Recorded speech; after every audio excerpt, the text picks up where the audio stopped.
Henry Juszkiewicz was a great man. Not that he's dead or anything, but he is to us. And while this might melt the asshole hair off of every single hardcore Gibson fan out there, the fact remains he was a great one. Yes, as chairman and CEO of the Gibson Guitar Corporation, he was worse than cleaning your urethra with a gunboard brush soaked in warm Everclear. But what was he like to us, to the fan base? He was a hero. He brought us together, united us all under a single banner, one nation across the internets, clamoring at unison for the ass of this great man to be whooped by the proverbial boot of millions of dentists, lawyers, and closeted Epiphone fans that simply wanted the dream to live on forever.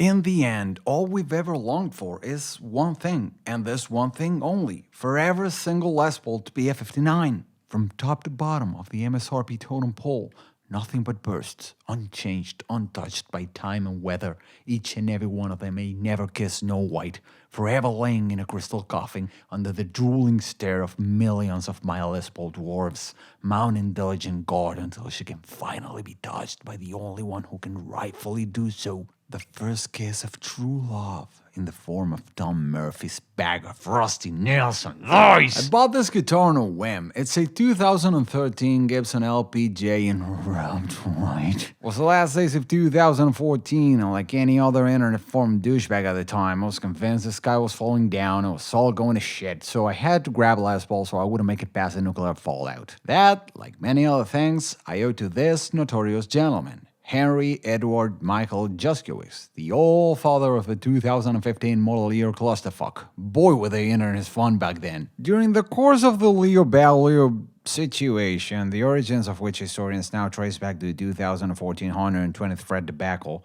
it became my daily wake-up incentive to make the work early, so that I could enjoy my first batch of my Les Paul threads and the insane sodium content it entailed. This served as the perfect preparation for my mandatory routine of procrastination consisting basically of random clicking on a safe space on the screen where I knew nothing would actually happen, mixed in with the abrupt burst of keyboard assault and battery, focusing mainly, as office veterans would know, on the big keys, the noisy ones, the "hey, I'm working over here" keys, while my brain, of course, remained fully committed to the task of absorbing every last drop of Henry Juszkiewicz's hatred I could lick from the musty, dark walls of naphthalene, premium wine-smelling forums, aroused, heart-throbbing cock. He must be impaled! Now, not only did it scare me shitless that everything I ever knew was going to be no more, providing the perfect anxiety-driven scenario for this ultimately happy purchasing incident to occur, he also provided the item itself. Among his many antics and ridiculous endeavors as the head muckety-muck of the Gibson family of brands, he gave accidental birth, or miscarried, depending on your take on the whole thing, to the LPJ and SGJ line of guitars. Now, can there be any more bang for the buck with this name attached to it? No fucking way. Okay, ignore the raw aesthetics for a moment, and all you'll manage to see here is a good old Les Paul with a few minor differences. It's a mahogany body with a traditional 9-hole weight relief, a maple top, and a one-piece rosewood fretboard. The tuners are your regular Cluson Deluxe ones, the knot is Corian, the scale length is Les Paul, and the bridge is a Zamak Tuno Les Paul. Controls are also Les Paul with all around 500k log pods of the same build you get on any other Les Paul. They even threw in an actual 498 pickup combo hidden under some black plastic covers, which had to go, not because they didn't look cool as shit, but because they meant having at least an eighth of an inch of plastic stuck between the poles and the strings, meaning I had to lower the pickups more than I wanted to, because I played like an ape, and I just kept on smacking metal into them. Anyways, yes, the neck is maple, which is not kosher, but it ain't like it's the first time we've seen this either, and to be completely honest, I love this neck. It's thick and round, and being maple will probably withstand minor impact better than mahogany, but most importantly, it's incredibly stable. Like, seriously, you get Telecaster levels of tuning stability of this thing, which is unheard of on a Gibson, especially when combined with a nut like this one, which is cut way better than pretty much anything that lives Gibson factory. But it also provides that snappy, percussive attack you get with maple necks, something completely different from any other regular Les Paul. You just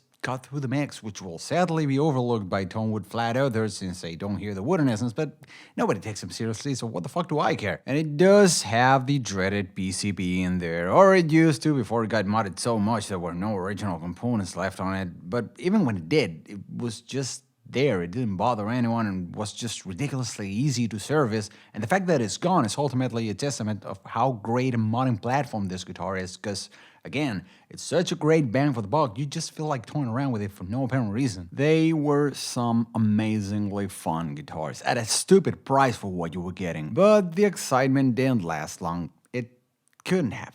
Such creations are not meant to last, and that's fine. It's sad, but fine. The fact that the LPJ and SGJ models lasted only 2 years makes them even more special, which doesn't remove the sadness from the fact that we lost a thing we loved, but it does something much more powerful and important.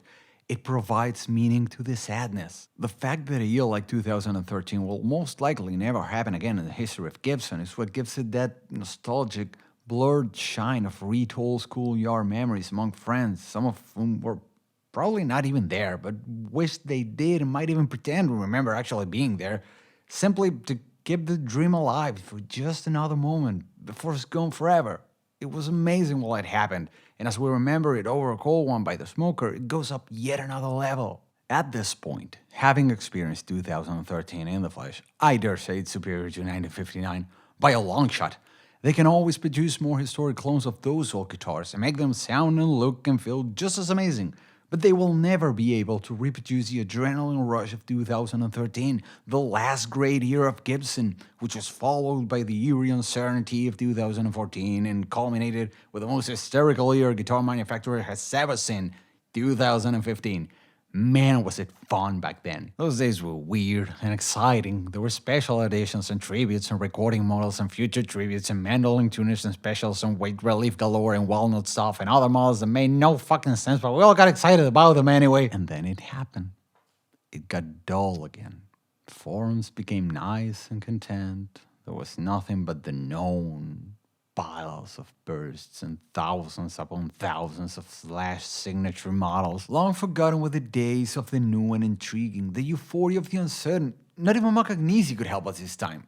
Even Epiphone finally conformed. We had at last what we'd always wanted, and we were whelmed.